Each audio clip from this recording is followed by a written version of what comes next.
미국과 캐나다의 이민 역사 100년 사이에 유일무이하게 한 획을 이루신 자랑스러운 한국인 홍준표 판사님. 캐나다 이민 1세대로 27세의 늦은 나이에 환경과 어려움 속에서 캐나다 시민권 판사 치안 판사로서 영예롭고 성공하여 삶을 이루기까지 그의 파란만장한 삶을 소개하고자 합니다. 그에겐 어렸을 때부터 좌우명이 있습니다. 상상의 세계를 넓혀라는 좌우명입니다. 한국의 작은 마을에서 시작한 소년의 꿈과 소망, 가난과 어려움, 언어의 장벽, 육체적으로 수전증을 앓고 있던 청년에게 하나의 소망, 상상의 세계를 넓히고 더 큰 하늘이 준 꿈과 비전을 위해 불철주야 달려왔습니다. 캐나다의 삶은 그리 평탄치 않은 삶이었습니다. 정치적, 경제적, 환경적으로 모든 환경 속에서 꿈과 소망과 사명과 사랑으로 캐나다 이민 1세대의 시민권 판사, 치안 판사를 허락하셔서 그 꿈을 이루었습니다. 특별히 청년들에게 당부하고 계신 말씀이 계십니다. 청년들이여, 뜻을 세우면 인생이 달라집니다. 나보다 인류를 사랑하고 인종과 국경을 초월해서 인류애를 사랑하십시오. 청년들이여, 저 빈민의 나라 아프리카도 가보고 종교 문제를 싸우는 중동에도 가보고 세계 경제의 진원진 뉴욕에도 가보세요. 그리고 나에게 맞는 뜻을 세우십시오.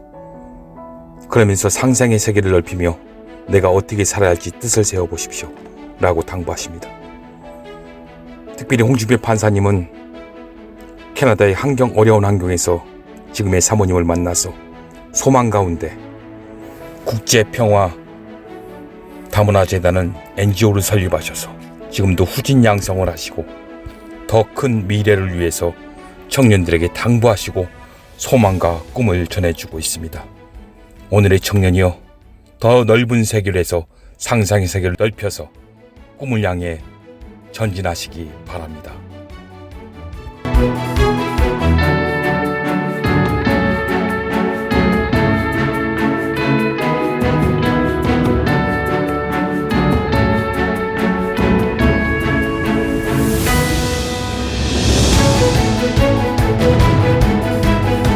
캐나다 한인 동포사에 길이 남을 역사적인 행사가 하나 열리게 된다.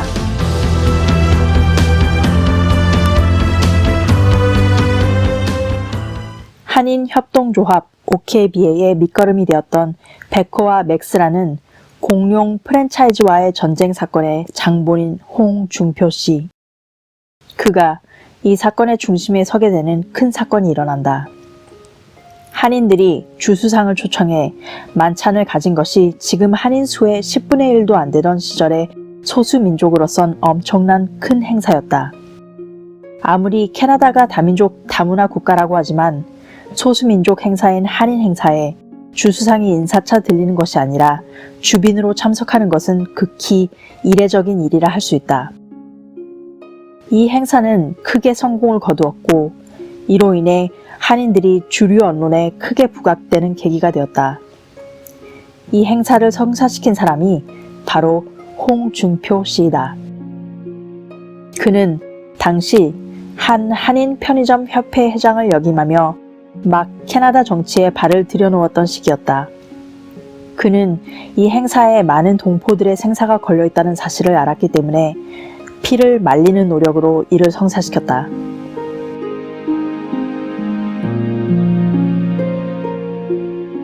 그리고 그의 이런 행보 덕분에 정치가들을 통해 본사의 부당행위를 강하게 제지하는 조치를 행사하면서 한인 편의점 점주들이 프랜차이즈 본사의 부당행위로부터 완전히 벗어나는 기회를 만들게 되어 결국 본사는 한인 편의점 협회와의 싸움에서 완패를 당했고 모든 가게를 개인에게 불화하는 결정을 하게 되었다.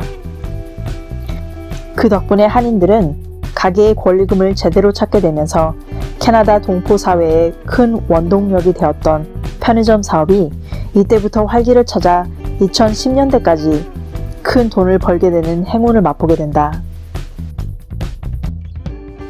정치적 영향력을 키운 그는 온타리오 복합문화 자문위원, 토론토 경찰 불만 심의위원, 태평양 경제협력기구 캐나다 대표 같은 단체들을 맡으며 일했다.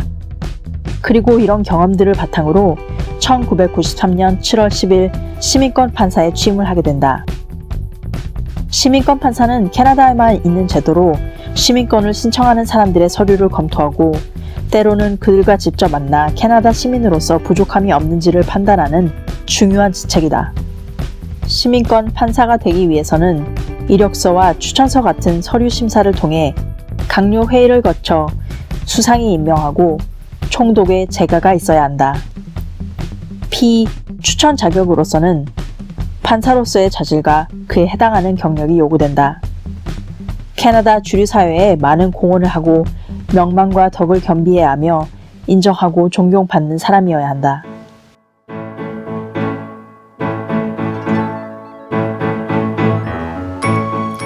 집념으로 이루어낸 꿈과 희망. 그러나 그는 1941년 용인의 한 가난한 가정에서 태어났다. 집이 워낙 가난하여 굶기를 밥 먹듯 했고 논밭에 나가 힘든 일을 해야만 했고 몸이 허약한 그에겐 지옥 같은 생활이었다. 그가 대여섯 살이었을 때 4살 아래 동생이 홍역을 앓다 건강이 아주 나빠졌다. 그때 부모님께서 동생을 미국으로 보내면 병을 고칠 수 있을 것이라고 하는 얘기를 들은 터라 마음속에 언젠간 내가 미국으로 가 동생을 고쳐주겠다 라는 생각을 하게 된다. 그게 그가 유학을 생각하는 계기가 되었고 영어 공부에 매진하는 동기가 된 것이다. 그는 인하대 금속공학과 재학 중 나라에서 실시한 유학 시험에 합격하여 미국 대학을 알아보았지만 장학금을 주겠다는 대학이 없어 포기하고 장학금을 약속한 캐나다로 가게 된다. 그래서 입학한 곳이 토론토 대학이었다. 그는 토론토대 금속공학과를 졸업하고 세계에서 2번째로 큰 니켈 회사 펠콘 니켈 마인즈의 고급 연구원으로 취업하여 7년간 근무했다.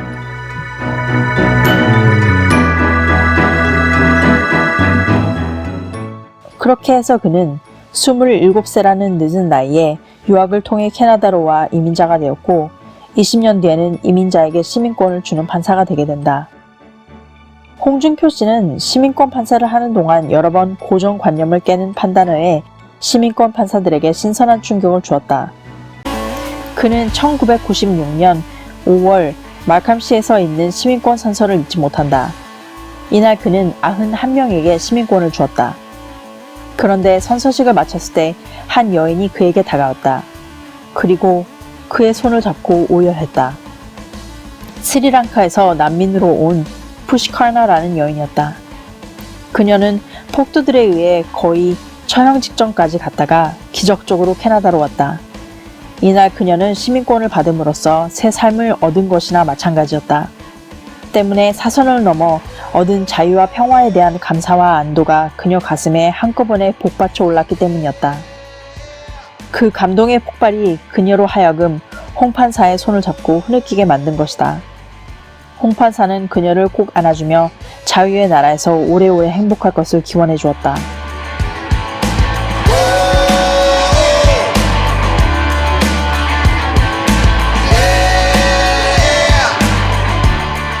같은 해 7월 6일 캐나다 역사상 가장 큰 시민권 수여식이 있었다.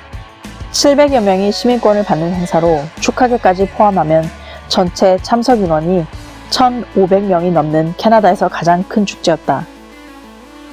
이날 행사에는 연방 보수당 당수 존 사레 씨도 참석하였다. 그는 뒷날 퀘벡주 수상이 된 인물로 캐나다 화합의 상징처럼 여겨지는 사람이다. 왜냐하면 그는 퀘벡주가 캐나다 연방으로부터 독립을 외칠 때 캐나다가 분열되지 않도록 국민을 설득하는 명연설을 한 인물이기 때문이다.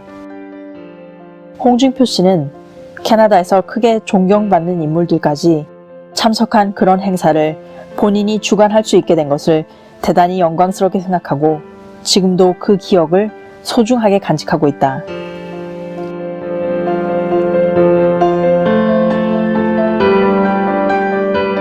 여러 공직과 시민판사를 거친 그는 치안판사가 되기로 마음먹었다. 캐나다 치안판사는 한국의 판사와 거의 같은 일을 한다. 다른 점이 있다면 한국 판사는 고시를 통해 되지만 캐나다 치안판사는 일반인 중 사회적으로 인정받고 또 그에 합당하는 능력을 갖춘 사람 중에 선발한다는 것이다. 판사로 선발이 되려면 소정의 시험, 추천, 인터뷰 등을 거치고 까다로운 심사 후에 주 국무회의에 붙여 주수상이 임명하고 주 총독이 제가해야 한다. 임명을 받고 나면 법대생보다 더 많은 공부를 한다. 사람에 따라 짧게는 6개월, 길게는 2년의 훈련을 받아야 한다. 홍준표 씨는 이 모든 과정을 거쳐 치안판사가 되었다. 홍준표 씨가 치안판사로 임명받았을 때 6명이 함께 임명되었다.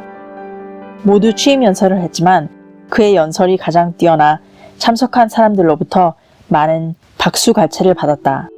그리고 치안판사 잡지에 실리기도 했다. 그는 그 후 17년 동안 치안판사로 일했다.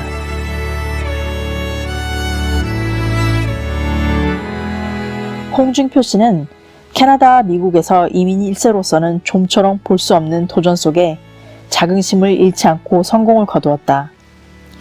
정치의 입문에 주수상을 포함한 많은 정계 인사들과 교류를 가졌으며 여러 기관에서 일했고 판사가 되어 23년간 캐나다 엘리트로 살았다. 27살에 유학의 길로 올라와 이룬 성공으로서는 거의 기적에 가깝다고 볼 수 있다. 그의 성공은 캐나다 주류 사회에 동화되고자 끊임없이 노력했던 결과이기도 하지만 억울한 처지에 놓인 동포들을 위해 불철주야 뛰어다녔던 의지의 산물이기도 하다. 죽고자 하는 자는 살고 살고자 하는 자는 죽는다는 상경의 말씀처럼 그는 동포를 위해 죽기를 결심하고 뛰었던 것이다.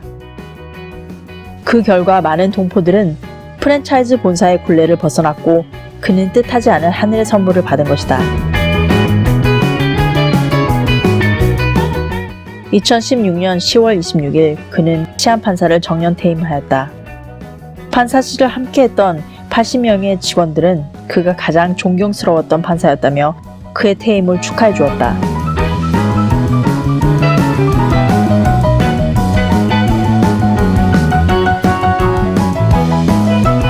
현재 재혼한 아내와 조용하고 소박한 생활을 하고 있는 그는 마지막 남은 인생도 누군가를 위해 달리기 위해 오늘도 신발끈을 다시 매고 있다.